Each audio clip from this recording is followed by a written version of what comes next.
when the world is in crisis การแก้ไขปัญหาโควิดถือเป็นวาระแห่งชาติ and people are looking for hope and answers. Thai PBS World is there with you with the best minds of the day. Join us on Thai PBS World tonight, every weekdays at 7 p.m. Thai PBS World, we bring Thailand to the world.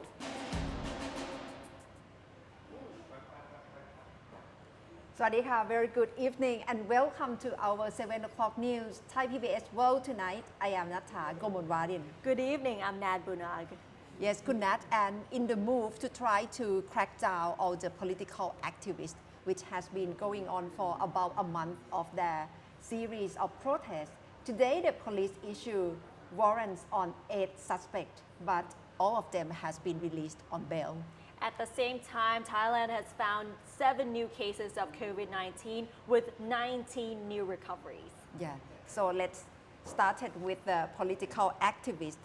Only hours yesterday after Prime Minister Prayut Chan-o-cha said he was ready to listen to demands by protesting students, police took into custody 8 political activists for taking part in the anti-government demonstrations. Among them was Anon Nampa, a human rights lawyer who was propelled to the forefront of the protests by his demand for a sweeping reform of the monarchy. Anon was arrested in front of the criminal court on charge of inciting public disorder for his role in a political rally at Thammasat University on August the 3rd. 3 other activists were also arrested last night. They are Barami Chairat, leader of a grassroots movement, Gorakot Sang Yen Pan, and Misuwanna Tanlek. They were all charged with inciting public disorder for their role at the rally at the Democracy Monument on July the 18th. All 8 suspects were released on bail today on the condition that they do not repeat their alleged offense. Police today also took into custody a well-known rapper whose music video back in 2018 became a theme song for critics of the Prayut government and the military. Deshathorn Bamrung Mueang, an artist from a so-called Rap Against Dictatorship group, was also charged with inciting public disorder for his presence at the political rally at the Democracy Monument on July the 18th. Deshathorn flashed the 3-finger sign as a gesture of defiance as he arrived at Samrandat police station to be formally charged before being released on bail. Deshathorn has been an outspoken critic of the military since the coup back in 2014. His music video, Pratet Gumi, or What My Country's Got, became a talk of the town with lyrics seen as satirical of the powers at the time. The arrests of the political activists came only hours after Prime Minister Prayut described students who have been demonstrating against his government as a pure force and said he was ready to listen to their demands. Students have been holding a series of protests in Bangkok and several other major cities across the country to call for a revision of the constitution, a house dissolution, and an end to harassment by state authorities. Today, the Education Ministry took an unprecedented step by sending out an urgent notification to all schools instructing them to organize forums to promote student freedoms of expression. It urged school administrators to solicit students' opinions on school uniforms, hairstyles, and current political situation. The notification signed by the Permanent Secretary of the Education Ministry was sent out a day after hundreds of school students rallied at the Education Ministry to demand reforms in the education system. In the discussion with Education Minister Nattapon Teepsuwan, the students also wanted him to give an assurance that they would not be harassed by teachers or school administrators for their political expressions. It instructed school administrators to open forum for student bodies to air their views based on the principle of freedom of expression and safety of their participants. They then are required to convey all the opinions and suggestions from the students through the bureaucratic channels to the Education Ministry. The letter followed an earlier instruction from the Office of Basic Education Commission for all schools to allow students to engage in political activities. The instruction was in response to complaints from many students that they were intimidated or penalized by teachers and school administrators for doing the three-finger salutes during their routine morning assembly in support of the ongoing anti-government protests. Meanwhile, a former member of the Democrat Party yesterday unveiled a new self-proclaimed royalist group to counter ongoing demonstrations demanding a revision of the constitution and a reform of the monarchy. Calling itself Thai Pak Di or Royal Thai, the group is also opposed to the demand for parliament to be dissolved.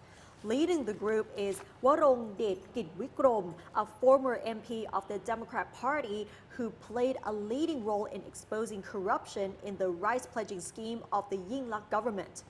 Warong has lately become one of the most outspoken critics of the ongoing student-led protests against the Prayut government. Attending the launch of the group at a Bangkok hotel yesterday were some prominent public figures who have come out to defend the monarchy in the recent weeks. Warong said the group is against a house dissolution as demanded by protesters, as the country needs continuity in battling the coronavirus pandemic. It is opposed to an abolition of the current constitution as it believes that it is democratic, and more importantly, it was approved by the people in the referendum. He said the group is staunchly against any attempts to undermine the monarchy.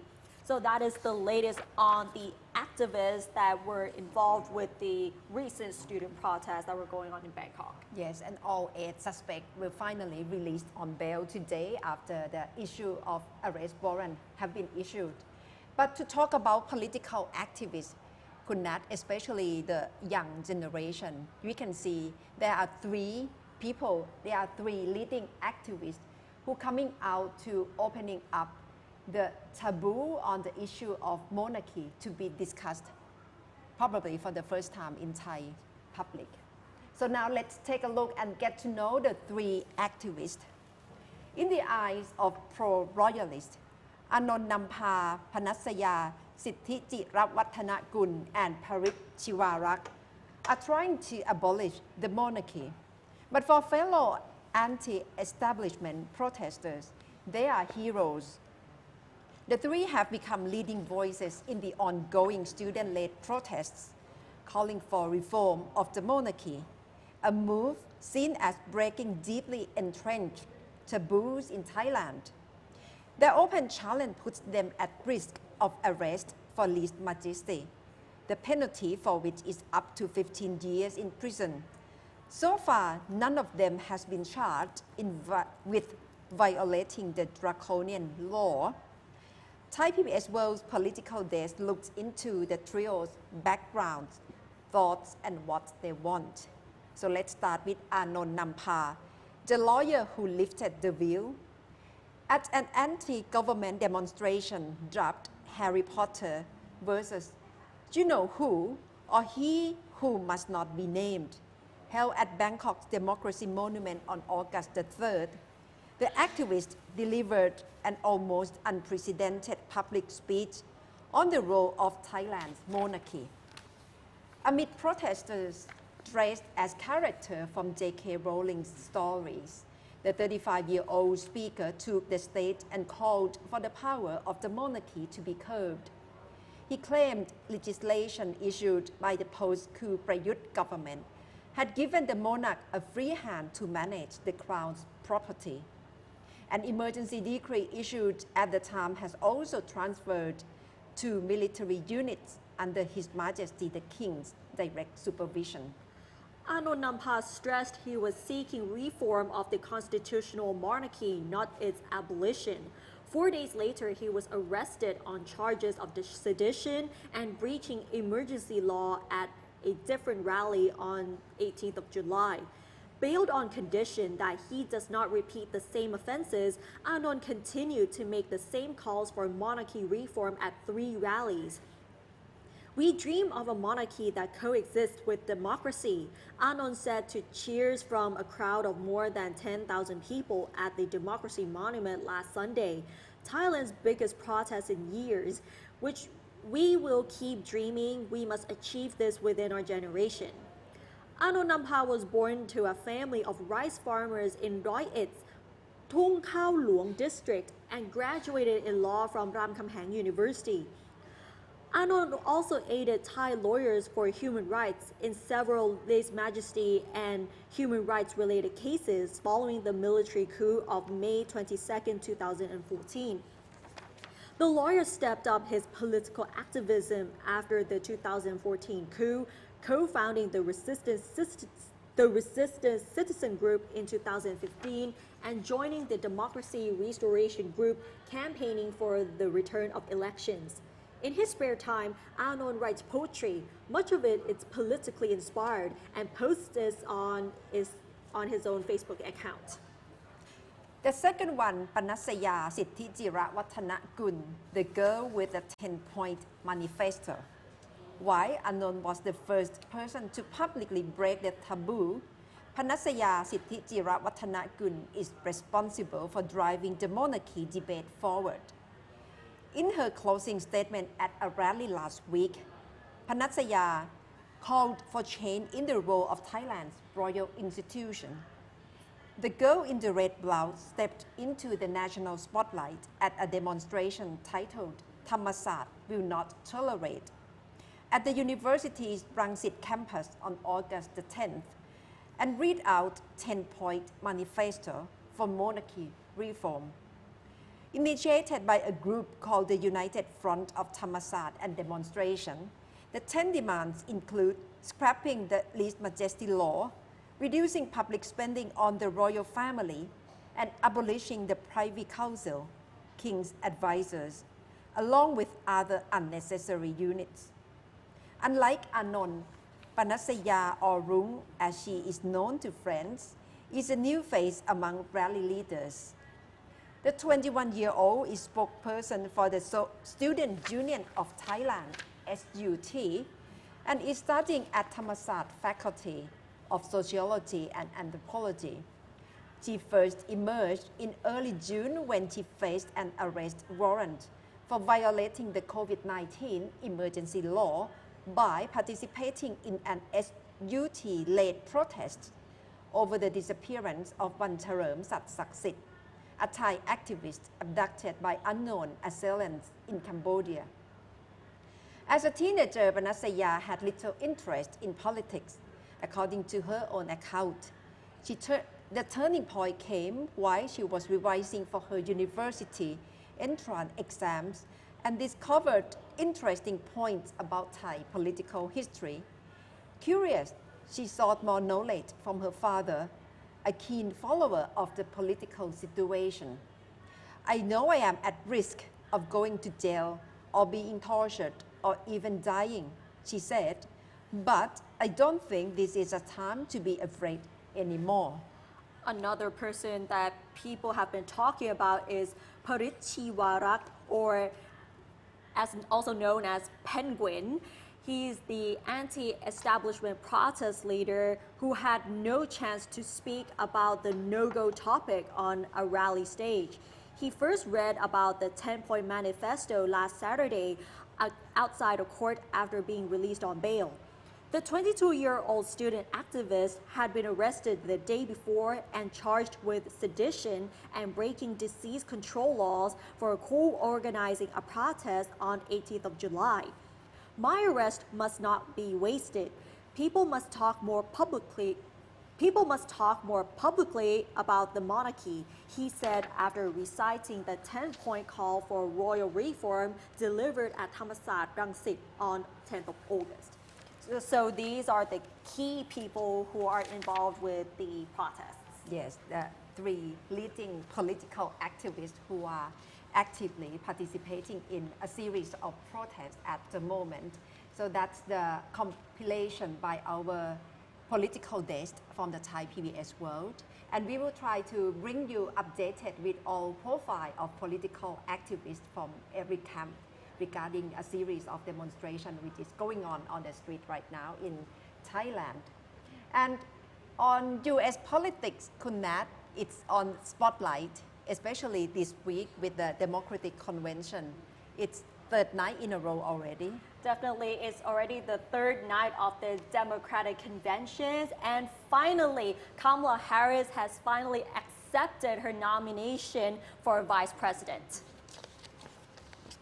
The constant chaos leaves us adrift. The incompetence makes us feel afraid. The callousness makes us feel alone. We can do better and deserve so much more. We must elect a president who will bring something different, something better, and do the important work. A president who will bring all of us together, Black, white, Latino, Asian, Indigenous, to achieve the future we collectively want. We must elect Joe Biden. Very powerful remarks here, and U.S. Senator Kamala Harris has accepted the nomination for vice president, making history as the first Black woman and Asian American on a major U.S. presidential ticket. And in her acceptance speech we've been listening to right now, she also convinced her supporters to vote for Joe Biden in November elections, but she didn't forget to accuse President Donald Trump for his failed leadership that had cost lives and livelihoods during the pandemic.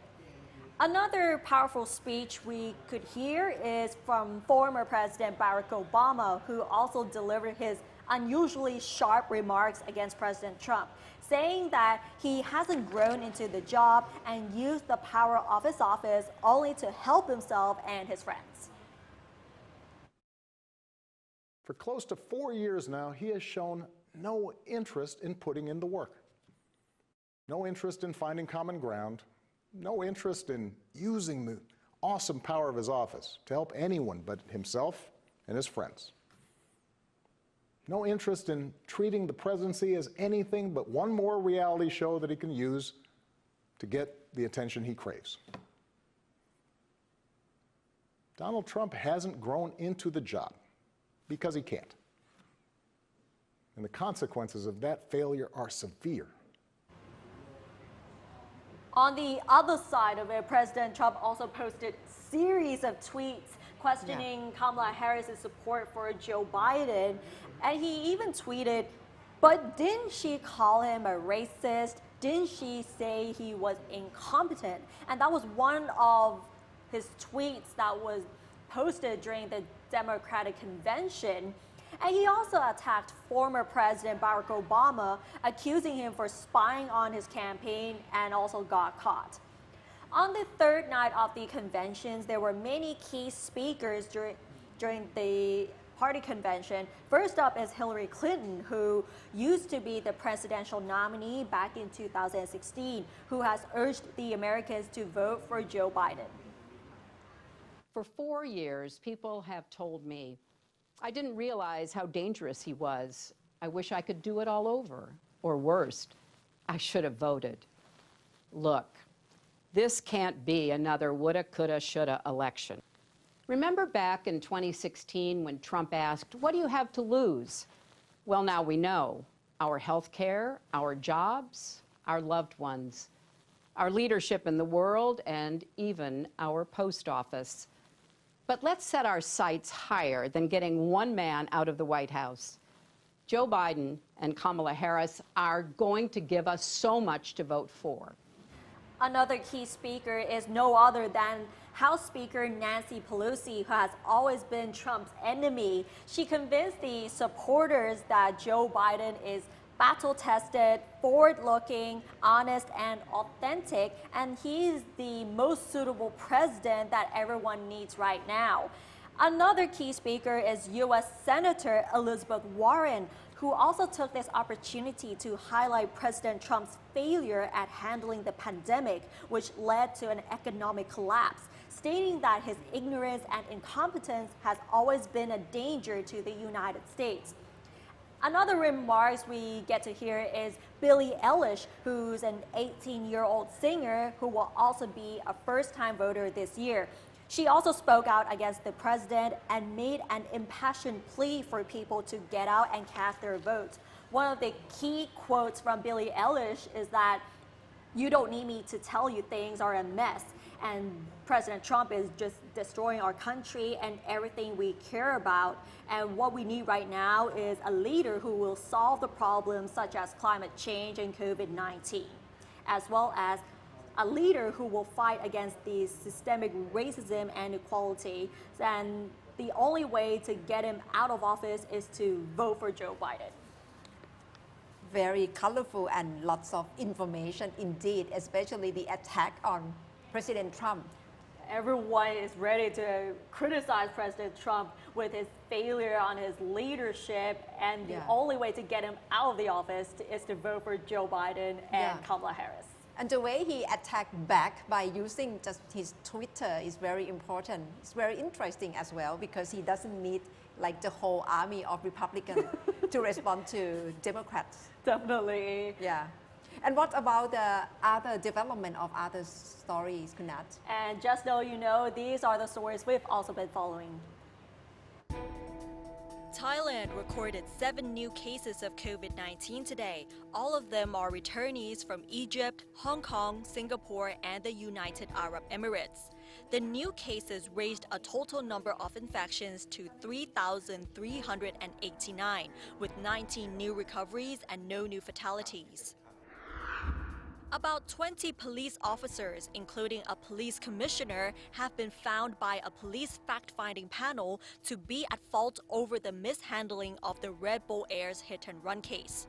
Mr. Wichamahakun, who heads the government's fact-finding committee on a similar case, said he had found irregularities in the case files. He also said he had summoned the former police chief, Police General Somyot Phumpanmuang, for questioning. The government will issue another 50 billion baht of savings bonds for sale to the public from next week to help finance the budget deficit. The offering follows the sale of 50 billion baht of government savings bonds in May to finance steps aimed at easing the fallout of the coronavirus outbreak under a 1 trillion baht borrowing plan. And connect with COVID-19, many countries are now struggling with their food supply, and they need to have creative solutions. And one of them is United Arab Emirates. They have discovered new way to have food supply in their country. So let's take a look at this report for more details.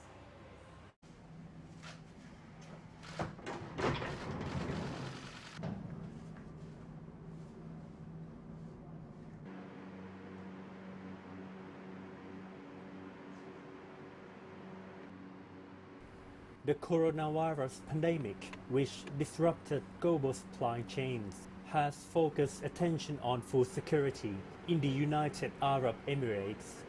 An ultra-modern vertical farm in the middle of the desert stands as a testament to Dubai's determination to spark a green revolution to overcome its dependence on food imports. The chairman of Dubai Food Security Committee said that قامت إمارة دبي بوضع مستهدفات طموحة تحقيقها خلال الأعوام القادمة حيث ستقوم إمارة Dubai has set ambitious targets to achieve in the coming years. Moreover, we will increase the production capacity of the local agricultural production by 15% by 2021 and boost use of agricultural technologies for use in food production by 30% in the same year. يستخدم كمنتجات أساسية للمستهلكين في الإمارة. هذا هو مستقبل الزراعة. هذا هو التطلعات اللي نحن بدنا نطلع عليها لكذا سبب. أول شيء للسبب اللي هو نحن ما بدنا يكون عندنا اعتماد على الاستيراد. The manager of Al Badia Market Garden Farm point out that This is the future of agriculture. These are our aspirations because of many reasons. First, we do not want to depend on imports, and we want to have local productivity throughout this year, regardless of climate change, or if there is winter, floods, or droughts. أول شيء السبب اللي هو نحن ما بدنا يكون عندنا اعتماد على الاستيراد، نحن بده يكون في. Now we see the development of the country, which has been dependent on importing agricultural production. But at the same time, the coronavirus has changed the way of thinking, and it will change the way of living in the near future.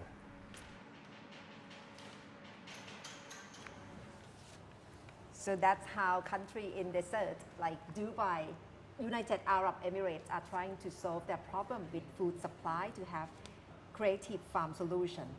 And regarding US politics, it's been 3 nights already of Democratic Convention. And what's the reaction from the US citizen after they've been watching the Democrat Convention? Right now we are going to talk live with Kun Rattapon Onsanit, Chief of VOA Thai, live from Washington, D.C. Good evening.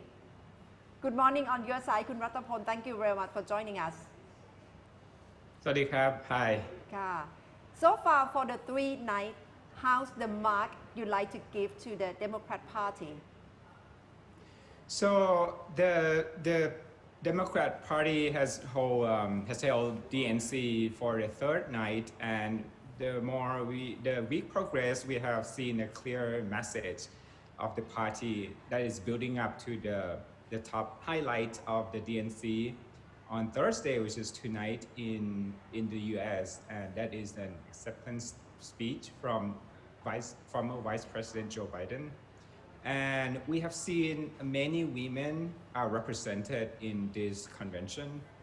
We have seen from the first night, Governor of Michigan, Gretchen Whitman, Michelle Obama was also on the first night, and Mayor of DC, Muriel Bowser, also has a spotlight during the DNC, and Tammy Duckworth, a Thai-American senator, is also speak tonight as well. I think the DNC is trying to deliver messages, and we have heard many buzzwords that Joe Biden is going to restore, reunite.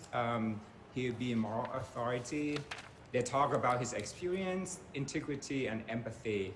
So we have seen that the DNC is trying to appeal to the broad voters in the US leading up to the election on November. Do you think it's deliberate for them to try to show how women capacity can be highlight for the Democrat Party? I think the message that Kamala Harris got nominated for the vice president candidate by the DNC has sent a message to women in the US that the party has an intention to appeal to this demographic group, that's for sure.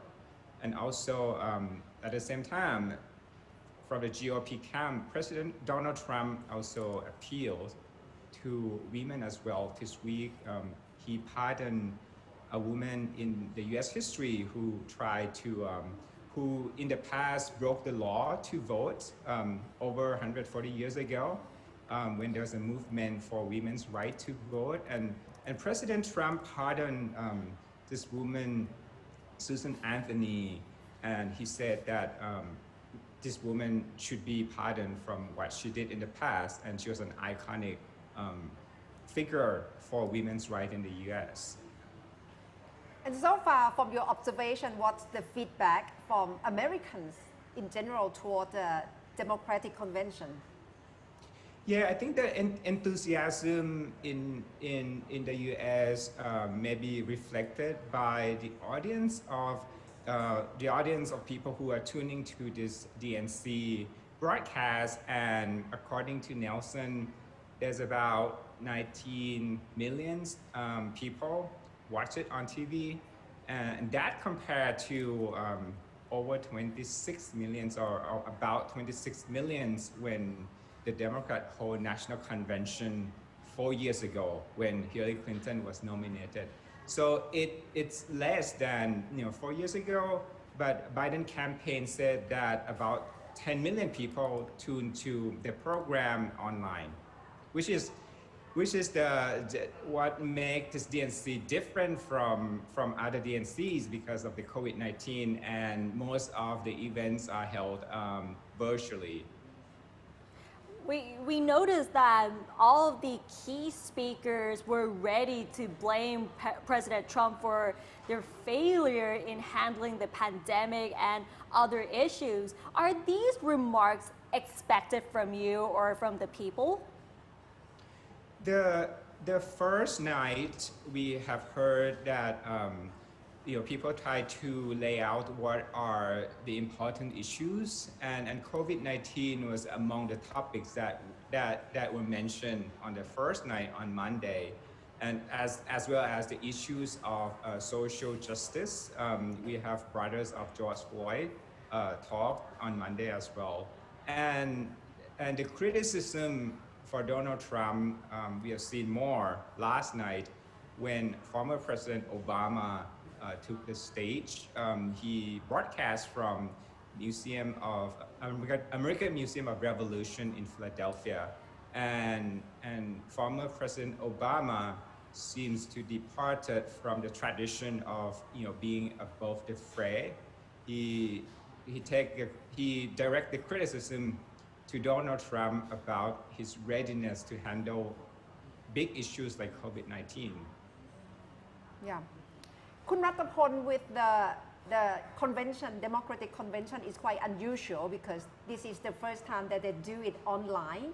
So what's the reflection for the whole situation of the US, and does it really convey what they would like to convey to the American public, that the US is now being very much affected by COVID-19?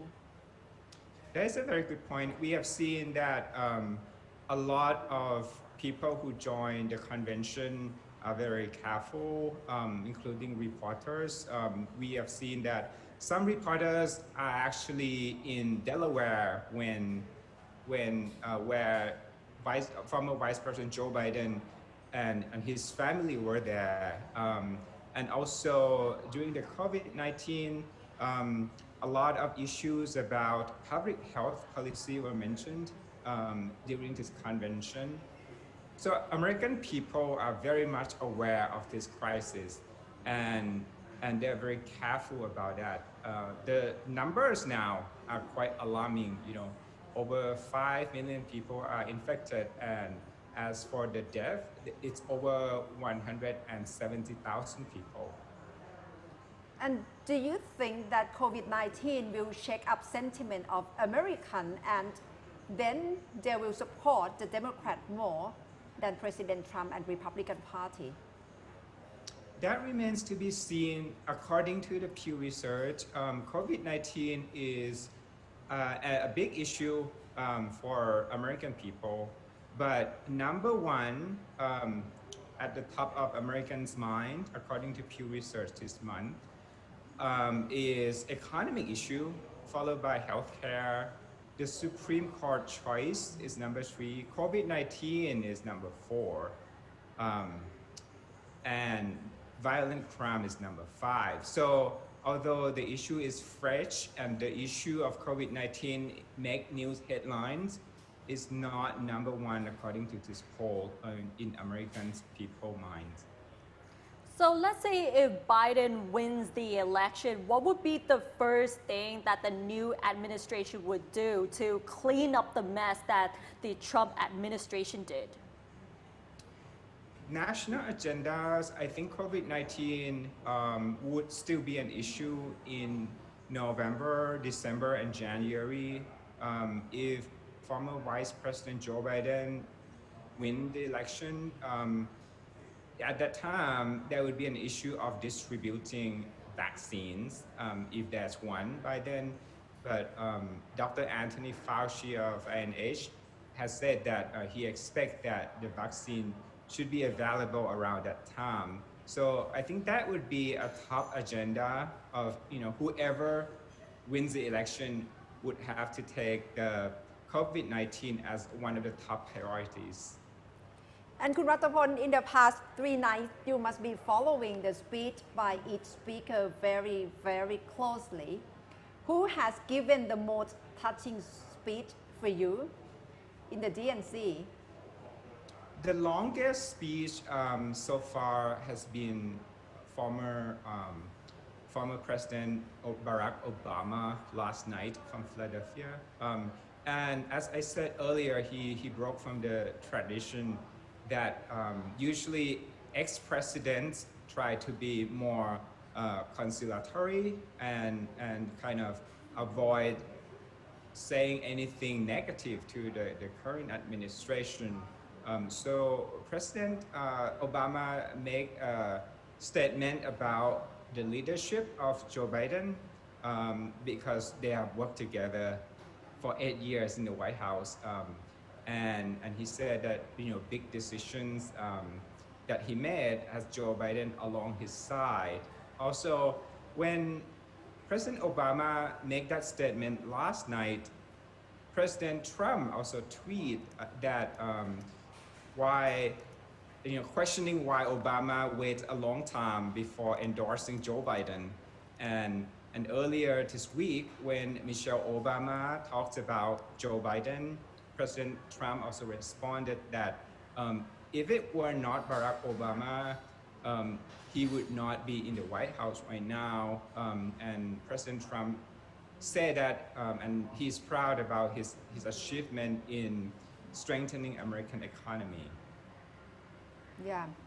And what about Michelle Obama? Because she appeared on the first night and she strongly attacked President Trump as well. Michelle Obama has broad base, especially for African American voters. Yes, she talked about the readiness of President Trump. She explicitly said that he's the wrong guy in the White House, and President Trump kind of strategically responded to that by saying that it is his job to clean up the mess that created by you know, the performance of her husband, former President Obama, and President Trump pivoted quickly to talk about his economic achievements.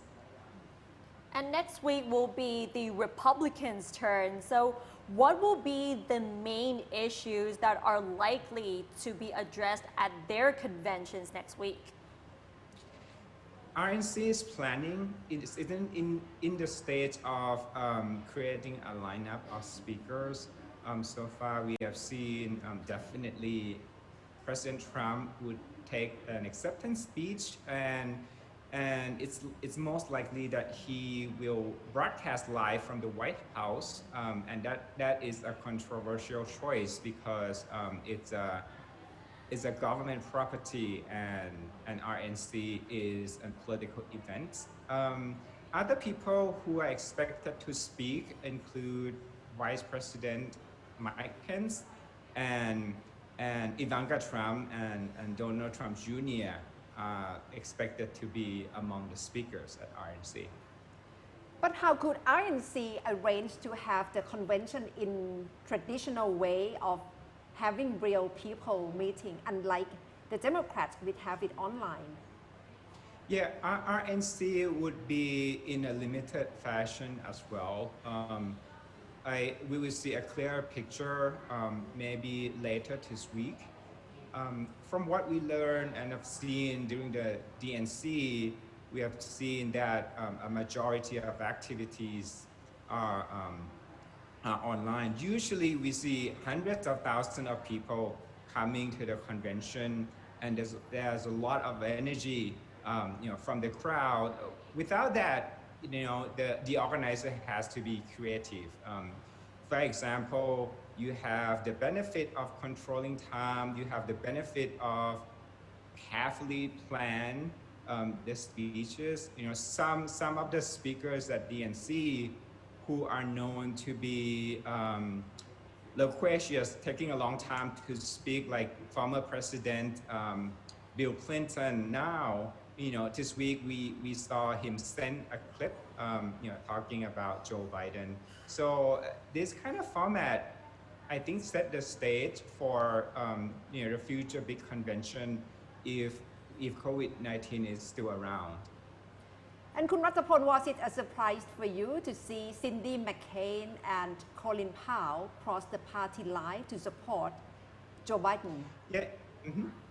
The DNC is trying to bring in a lot of GOPs to support Joe Biden as well. We, on the first night, John Kasich, who tried to get a presidential ticket for the GOP 4 years ago, who competed with Donald Trump in the primaries, also appeared on the DNC. He was standing, in a symbolic path that has two ways apart, splitting, and he's making the case that he was choosing country over party. So after John Kasich made that appearance, we saw General Colin Powell talking about Joe Biden on his ability to protect the nation, talk about his credentials on national security, and also Cindy McCain, the widow of John McCain, is also voicing that support of Joe Biden. So it's part of the Democrats' effort to bring these people, and in a larger scheme, they try to represent a broad voters, because while we see these GOP supporting Joe Biden, we also see that party members from the left wing, like Bernie Sanders and Alexandria Ocasio-Cortez, appear at the DNC events as well. So from now up until the November elections, what are we supposed to watch out for, whether it's the presidential debate or the vice presidential debate or other events? Is there anything we have to look out for during these times? Yeah, for sure. I think the next on agenda would be the Republican National Convention. We will wait to see what President Trump has to say in his acceptance speech, and then there would be debates, as you mentioned. It would be interesting to see the debates between both President Trump and Joe Biden, and also Kamala Harris and Vice President Mike Pence. Overall, how do you see, are people upbeat with this election, mostly? Yeah, the issues of mail-in voting is top of the agenda for a lot of people. There's been some concerns because a lot of people would find themselves vulnerable for infection if they vote in person. So a lot of people paying a lot more attention on mail-in votings, and during the DNC, we heard Hillary Clinton talk about taking the steps for mail-in voting. So if anything, we'll see more mail-in voting this year. So in your perspective, does mail-in voting cause voter fraud, just like how President Trump claimed earlier ago? We looked at news reports about mail-in voting fraud, and it looked like the evidence were not there yet, that it would, in the past, the fraud that occurred during election is very, next to nothing. And Kun Ratapon, with COVID-19, what's the prospect of foreign correspondents to cover presidential election? Are we allowed to go into the US to cover the election this year? What's the prospect? I think it depends on national policy, how difficult it is for certain countries to enter the U.S. Territories, and it has to be done case by case basis. And I'm sure that news reporter, at least what I see from American colleagues, they take very careful approach on covering news stories during the election. And we have seen that, in the political rallies, which we don't see a lot these days because of the COVID-19. And for people who enter the US, is it under quarantine or state quarantine procedure that all have to obey and to stay under state quarantine when we arrive the US? Yeah, a lot of people who travel in and out the U.S. are subject to certain procedures to make sure that the COVID-19 is under control. So on that, immigration issues and also the public health issues, that's in the mind of people who handle borders and immigration procedures. Yeah. At the current state, what's the approval rating of President Trump and popularity of Joe Biden? Yeah, I look at the poll before coming on air today. For national popularity, Joe Biden have a quite solid lead over President Donald Trump. But in the swing state or battleground states that we have to watch closely in November election, some states, they are tied, such as in Wisconsin and Florida. It's quite neck and neck. And in Arizona, President Trump actually visiting Arizona this week. And President Trump took the lead in Arizona. And Joe Biden had a lead in Michigan. Now that Biden is leading in many of the national polls, is there a possibility that the final results will change completely, just like what happened back in 2016?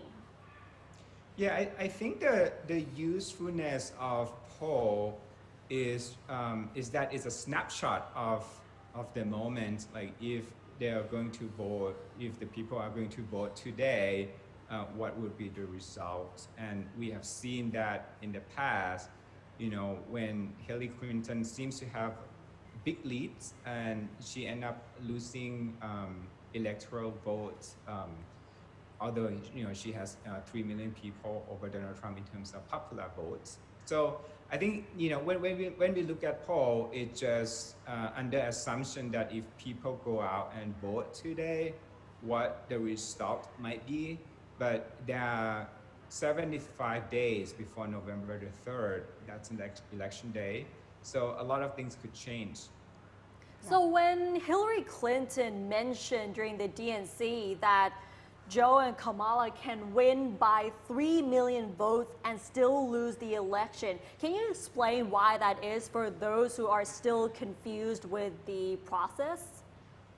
Yeah, in the states that are populous on the coast, like California and New York, a lot of people would go out to vote, and that result in high numbers of popular votes. But the deciding factor for a person to become the president of the U.S. is that person has to win electoral college, which is a number of representatives for each state who would cast the vote, contributing to the total tally of who will win the election. So popular vote is from the numbers of people who go out and support certain candidates, but electoral vote is for the representatives of each state, which vary based on population and how they cast their vote to the candidates for the presidential election. Okay, all right. Thank you very much, Kun Rattapon Onsanit, for joining us live from Washington, D.C. And we will get back to talk to you more with Thai version on Tanlo with Thai PBS World. Thank you very much. Bye for now. So that's wrapping up and his view from VOA Thai chief from the US about election and especially on the Democratic Convention 3 nights in a row. But the highlight will be tonight, Kunat, in American time. Where Joe Biden will be saying, I accept your nomination, so we'll have to see who will be the key speakers for the very last night and what Joe Biden will say for his acceptance speech. Yeah, probably tonight would be quite interesting for Thai as well because Kun Ladda Tammy Duckworth will give speech tonight. And that brings us to the end of Thai PBS World Tonight. Thank you very much for watching. And please stay tuned with our Thai version of Thanlok with Thai PBS World. We'll be back at 8 o'clock. Bye for now.